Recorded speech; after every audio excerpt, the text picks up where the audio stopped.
The Nature of the Psyche, Its Human Expression, by Jane Roberts, Chapter 6, subtitled The Language of Love, Images and the Birth of Words. It is almost commonplace to say that those who are in love can converse without words. Dramas and stories of all kinds have been written about the inner kind of communication that seems to take place between mother and children, brother and sister, or lover and beloved. Love itself seems to quicken the physical senses, so that even the most minute gestures attain additional significance and meaning. Myths and tales are formed in which those who love communicate, though one is dead while the other lives. The experience of love also deepens the joy of the moment, even while it seems to emphasize the briefness of mortality. Though love's expression brilliantly illuminates its instant, at the time that momentary brilliance contains within it an intensity that defies time and is somehow eternal. In your world, you identify yourself In your world, you identify as yourself only, and yet love can expand that identification to such an extent that the intimate awareness of another individual is often a significant portion of your own consciousness. You look outward at the world, not only through your eyes, but also, to some extent at least, through the eyes of another. It is true to say, then, that a portion of you figuratively walks with this other person as he or she goes about, separate from you in space. All of this also applies to the animals to varying degrees. Even in animal groups, individuals are not only concerned with personal survival, but with the survival of family members.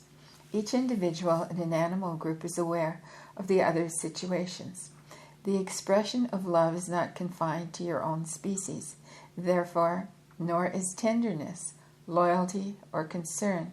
Love, indeed, does have its own language, a basic, non-verbal one with deep biological connotations.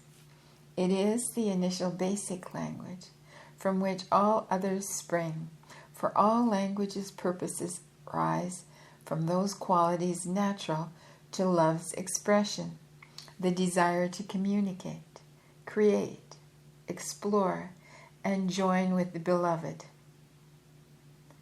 Speaking historically in your terms, man first identified with nature and loved it, for he saw it as an extension of himself, even while he felt himself a part of its expression.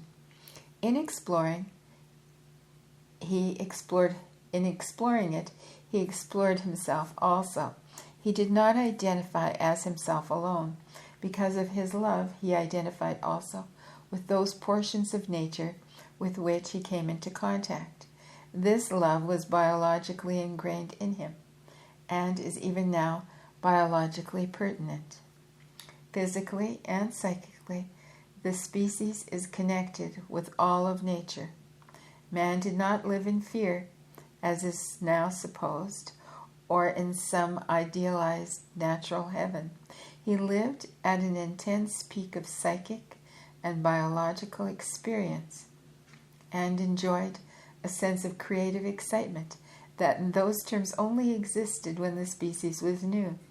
This is difficult to explain, for these concepts themselves exist beyond verbalization. Some seeming contradictions are bound to occur. In comparison with those other times, however, children are now born ancient, for even biologically they carry within themselves the memories of their ancestors. In those pristine eras, however, the species itself arose, in those terms, newly from the womb of timelessness into time. In deeper terms, their existence still continues, with offshoots in all directions. The world that you know is one development in time, the one that you recognize. The species actually took many other routes unknown to you, unrecorded in your history. Fresh creativity still emerges at that point.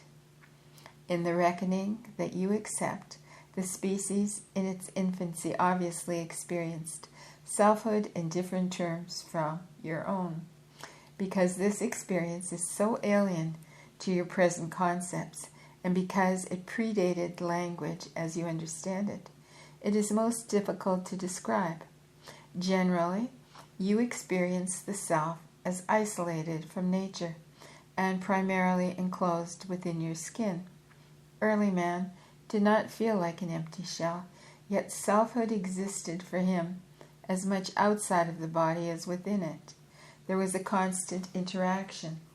It's easy to say to you that such people could identify, say, with the trees, but an entirely different thing to try to explain what it would be like for a mother to become so a part of the tree underneath which her children played that she could keep track of them from the tree's viewpoint, though she herself was far away. Consciousness is far more mobile than you realize. Operationally, you have focused yours primarily within the body. You cannot experience subjective behavior from outside. So this natural mobility of consciousness, which, for example, the animals have retained, is psychologically invisible to you. You like to think in terms of units and definitions. So even when you consider your own consciousness, you think of it as a thing or a unit, an indivisible something that might be held in invisible. No. I'm going to start that sentence again. Okay. You like to think in terms of units and definitions. So even when you consider your own consciousness, you think of it as a thing or a unit, an invisible something that might be held in invisible hands, perhaps. Instead, consciousness is a particular quality of being. Each portion of it in quotes, contains the whole. So theoretically, as far as you are concerned, you can leave your body and be in it simultaneously. You are rarely aware of such experiences because you do not believe them possible. And it seems that even consciousness, particularly when individualized, must be in one place or another. I am certainly putting this in the most simple of terms, but a bird may have a nest, though it leaves it frequently and never confuses itself with its nesting place. In a manner of speaking, that is what you have done, though the body is more animate than the nest. In those early times, then, consciousness was more mobile. Identity was more democratic. In a strange fashion, this does not mean that individuality was weaker. Instead, it was strong enough to accept within its confines many divergent kinds of experience. A person then, looking out into the world of trees, waters and rock, wildlife and vegetation, literally felt that he was looking at the larger materialized subjective areas of personal selfhood. To explore that exterior world was to explore the inner one. Such a person, however, walking through the forest, also felt that he or she was a portion of the inner life of each rock or tree, materialized. Yet there was no contradiction of identities. A man might merge his own consciousness with a running stream traveling in such a way for miles to explore the layout of the land. To do this, he became part water, in a kind of identification that you can barely understand, but so did the water then become part of the man. You can imagine atoms and molecules forming objects with little difficulty. In the same way, however, portions of identified consciousness can also mix and merge, forming alliances. There are channels of interrelatedness connecting all physical matter, channels through which consciousness flows. In those terms of which I am speaking, man's identification with nature allowed him to utilize those inner channels. He could send his own consciousness swimming, so to speak, through many currents in which other kinds of consciousness merged. I said that the language of love was the one basic language, and I mean that quite literally. Man loved nature, identified with its many parts, and added to his own sense of being by joining into its power and identifying with its force.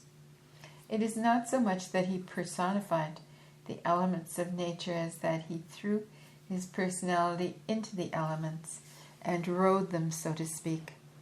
As mentioned, love incites the desire to know, explore, and communicate with the beloved, so language began as man tried to express his love for the natural world.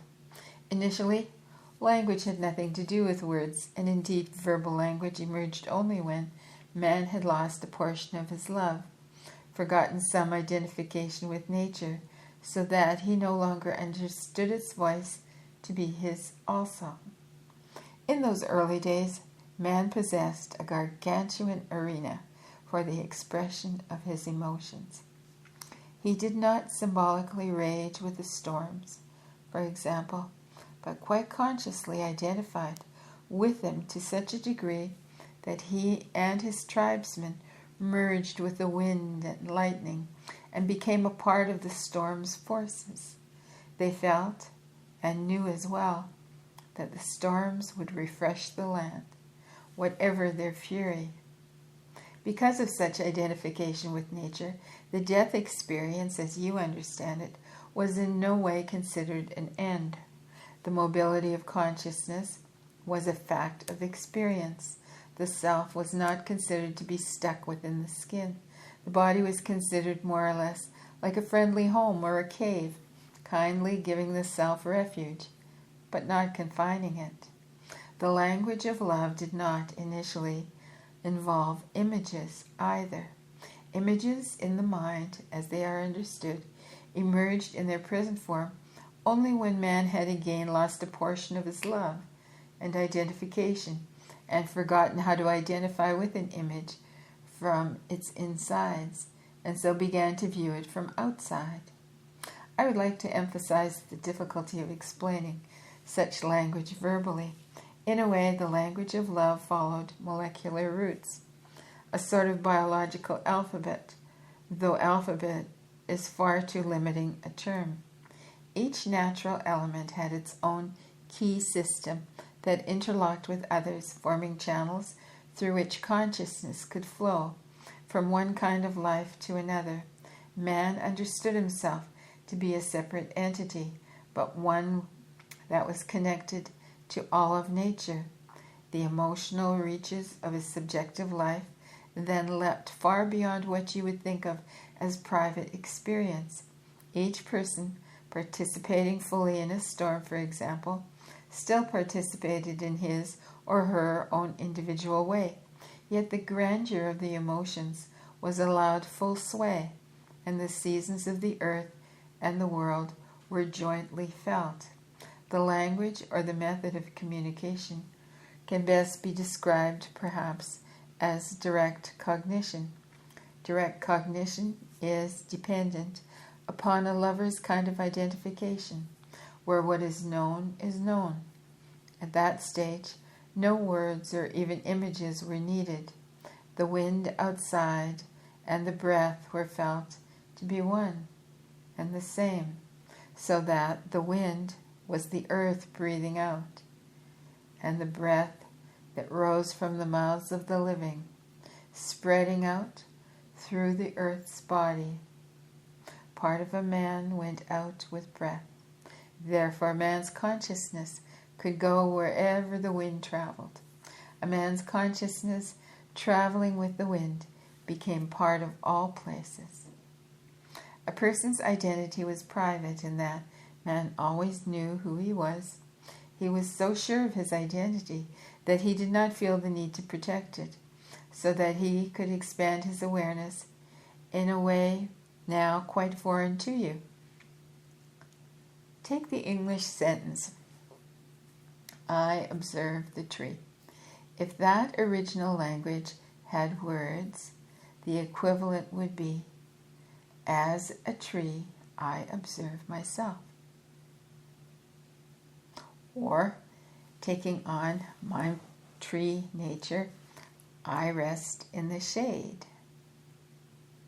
Or even, from my man nature, I rest in the shade of my tree nature.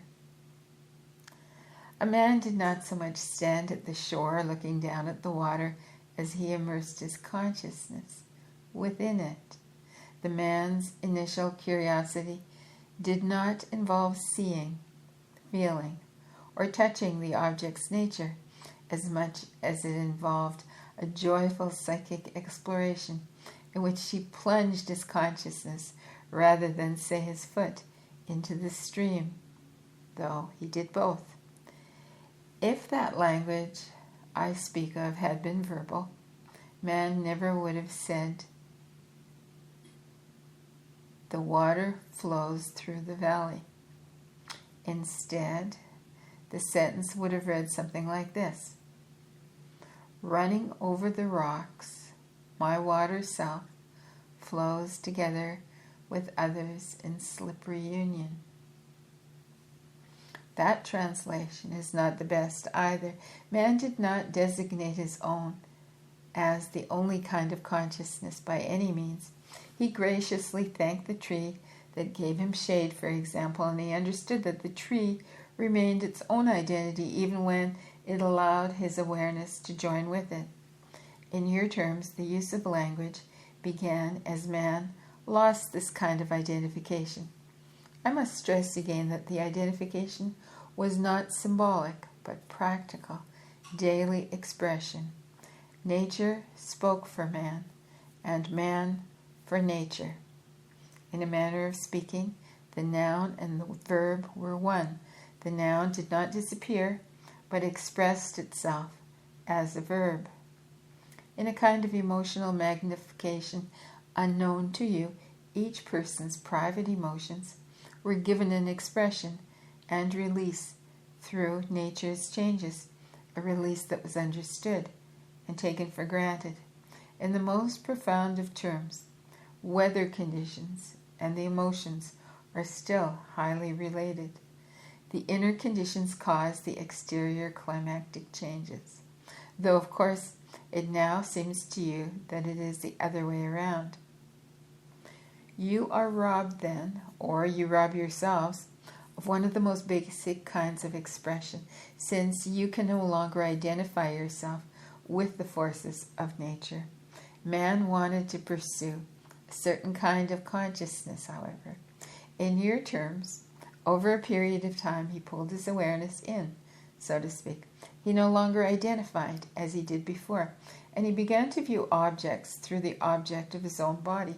He no longer merged with his awareness, so that he learned to look at a tree as one object, where before he would have joined with it, and perhaps viewed his own standing body from the tree's vantage point.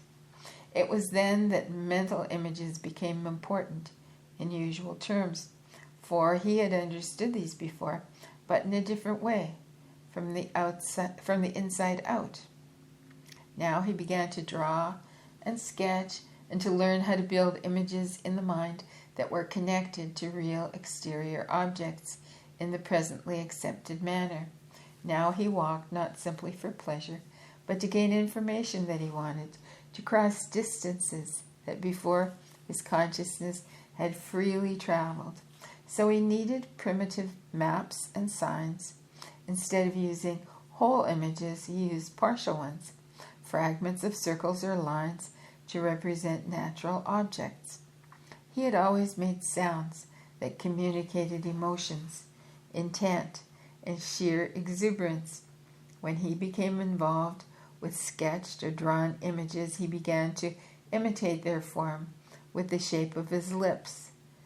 The O was perfect and represented one of his initial deliberate sounds of verbalized language.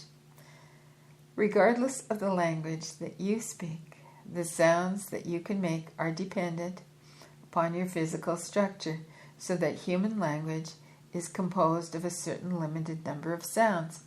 Your physical construction is the result of intermolecular configurations, and the sounds you make are related to these. I said before that early man felt a certain emotional magnification, that he felt, for example, the wind's voice as his own. In a manner of speaking, your language, as well expressing your individual intents and communications, also represent a kind of amplification arising from your molecular configurations. The wind makes certain sounds that are dependent upon the characteristics of the earth. The breath makes certain sounds that are dependent upon the characteristics of the body. There is a connection between alphabets and the molecular structure that composes your tissue. Alphabets, then, are natural keys also. Such natural keys have a molecular history.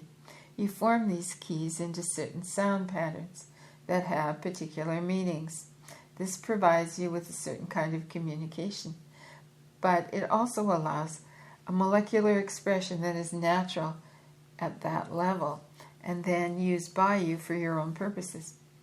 I am not saying that molecules speak. I am saying that they are expressed through your speech, however, and that your speech represents an amplification of their existence. Through your words, their reality is amplified, in the same way that man's emotions once found amplification through the physical elements.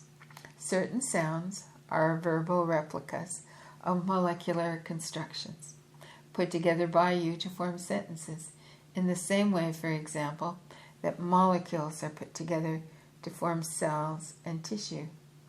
There are inner sounds that act like layers between tissues, that coat molecules, and these serve as a basis for exterior sound principles. These are also connected to the rhythms of the body itself. To some extent, punctuation is sound that you do not hear, a pause that implies the presence of withheld sound. To some extent, then, language is as dependent upon the unspoken as the spoken, and the rhythm of silence as well as sound. In that context, however, silence involves merely a pause of sound, in which sound is implied, but withheld.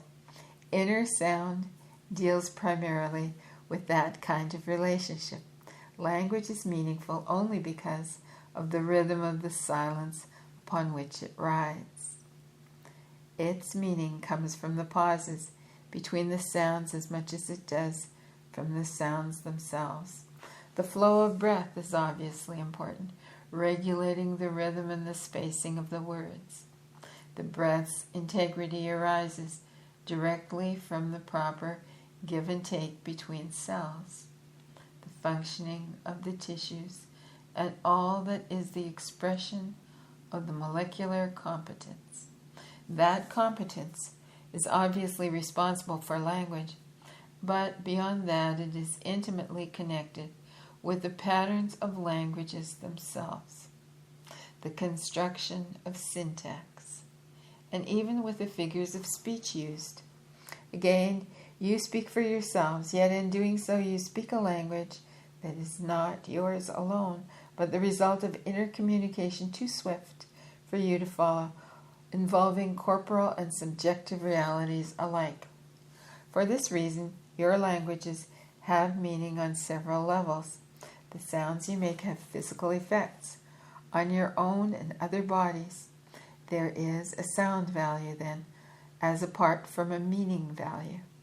The words you speak to someone else are, in certain terms, broken down by the listener to basic components and understood at different levels. There are psychological interpretations made, and molecular ones. The sounds and their pauses will express emotional states, and reactions to these will alter the body's condition to whatever degree. The listener then breaks down the language. He builds up his own response. You have so connected words and images that language seems to consist of a sound that suggests an image. Yet some languages have had sounds for feelings and subjective states, and they had no subjects or predicates, or even a sentence structure that you would recognize. Your language must follow your perception, though the sound structure beneath need not. You say, I am today, I was yesterday, and I will be tomorrow. Yet some languages would find such utterances incomprehensible, and the words I am would be used in all instances. Initially, however, before the birth of images and words as you understand them, the world existed in different terms from those that you know. Images, as you consider them, had not taken the form that you recognize. It seems to you that visually, for example, the natural world must be put together or perceived in a certain fashion. Whatever your language, you perceive trees, mountains, people, oceans. You never see a man merge with a tree, for example. This would be considered an hallucinatory image. Your visual data are learned and interpreted so that they appear as the only possible results of those data. Inner vision can confound you, because in your mind you often see images quite clearly that you would dismiss if your eyes were open. In the terms of which we are speaking, however, the young species utilizes what I have called the inner senses to a far greater degree than you do. Visually, early man did not perceive the physical world in the way that seems natural to you. You will have to give us time. Oh, he's pausing here and he says, you will have to give us time. When a man's consciousness, for example, blended with that of a tree, those data became visual for others to perceive. When a man's consciousness merged with an animal's, that blending became visual data also. In a manner of speaking, the brain put visual information together so that the visual contents of the world were not as stationary as they are now. You have learned to be highly specific in your physical sight and interpretations. Your mental vision holds hints as to data that could be, but are not, visually, physically perceived. You have trained yourself to react to certain visual cues, which trigger your mental interpretations, and to ignore other variations. These latter can be described as too subtle, yet actually they are no more subtle than those cues that you acknowledge. Data, as you say, are stored in the chromosomes, strung together in a certain fashion. Now, biologically, that is direct cognition. The inner senses perceive directly in the same fashion. To you, language means words. Words are always symbols for emotions or feelings, intents or desires. Direct cognition did not need symbols. The first language, the initial language, did not involve images or words, but dealt with a free flow of directly cognitive material. A man, wondering what a tree was like, became one, and let his own consciousness flow into that tree. Man's consciousness mixed and merged with other kinds of consciousness, with a great curiosity of love. A child did not simply look at an animal, but let its consciousness merge with the animal's, and to some extent the animal looked out through the child's eyes. In ways most difficult to explain, man absorbed an animal's spirit before he killed it, so that the spirit of the animal merged with his own. In using the animal's flesh, then the hunter believed that he was giving the animal a new focus of existence. He could draw on the animal's strength, and the animal could join in human consciousness. Nature and spirit, therefore, were one. Your own kind of focus emerges from such a background, so that within yourselves you contain myriad consciousnesses of which you are unaware. Through your own particular focus, the consciousnesses of the natural world merged to form a synthesis in which, for example, symphonies can emerge. You act not only for yourselves, but also for other kinds of consciousness that you have purposefully forgotten. In following your own purposes, which are yours, you also serve the purposes of others that you have forgotten. In thinking your own private thoughts, you also add to a larger psychic and mental reality of which you are part. Your languages program your perceptions and limit your communications in certain terms as much as they facilitate it.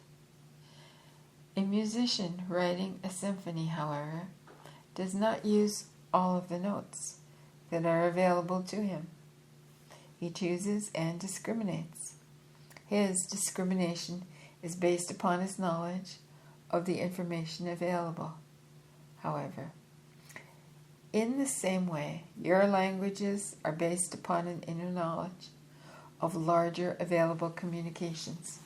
The secrets of languages are not to be found, then, in the available sound, accents, root words, or syllables, but in the rhythms between the words, the pauses and hesitations, the flow with which the words are put together, and the unsaid influences that connect verbal and visual data. As a species, you sought certain kinds of experience, individually and as tribes or nations. You follow certain progressions, and yet in doing so, you act also on the part of your whole nature. You take into your bodies, in transmuted form, the consciousness of all the things you consume. Those consciousnesses then merge to perceive the world in a fashion you call your own. Through your eyes, the beasts, vegetables, birds, and dust perceive the dawn and sunlight as you do. And as you, and yet on the other hand, your experience is your own. To some extent, it is true to say that languages emerged as you began to lose direct communication with your own experience and with that of others. Language is therefore a substitute for direct communication. The symbol of the words stands for your own or someone else's experience, while protecting you or them from it at the same time. Visual data as you perceive them amount to visual language. The images perceived are like visual words. An object is presented to your visual perception so that you can safely perceive it from the outside. Objects, as you see them, are also symbols.